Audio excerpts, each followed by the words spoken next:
राष्ट्रीय मर्यादार सहित जवानकर शेषकृत्य संपन्न गंजाम जिला गांगोपुर थाना कालियागुड़ा गाँव संजीव कुमार बेहेरा पंजाब रे भारतीय सेना कार्यरत थिले।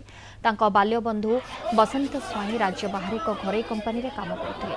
छुट्टी नहीं डकाडकी हुई उभय गाँव को आसिथिले। कौन काम रे उभय बाहर को जाई बाइक जोगे घर पहुंचले। तेरे सोरडा भंजनगर रास्तार विभूतिया निकट रे एक बाइक सह धक्का हुई रास्ता कड़े थिबा गछरे पिटी हो जाइथिले। गुरुतर संजीव और बसंत को भंजनगर मेडिकल रे भर्ती करा जायतिला। मात्र डाक्टर समानंकु मृत घोषणा करथिले। गंजाम गोलाबंधर सामरिक विभाग कर्मचारी माने गाँव रे पहुंची राष्ट्रीय मर्यादा प्रदान करबा परे गाँ श्मशान रे जलिथिला दुईटी चुली। रोजगारिया पुओ को हराई भांगी पड़िछन्ति एबे परिवार।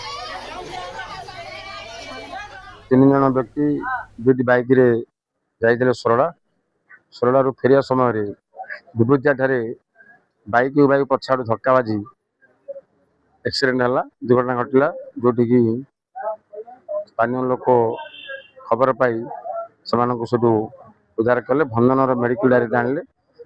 भंजनगर मेडिकल रे मृत घोषणा करा जायछि। मृत व्यक्ति होजन बसंत कुमार स्वाई और संजीव कुमार बेहेरा।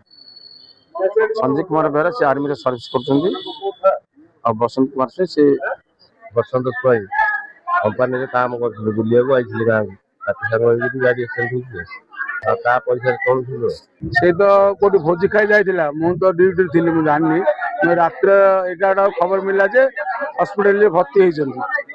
तो पुणी समस्त फोन लगेली केले उठौनती दे मु बड़ राति फोन करली बोले कौन है मामू ना मामू आ ना मो मामू ना एते तो पुणी रात 11टा से कौन करिया आज्ञा किसी करिया उपाय नहीं।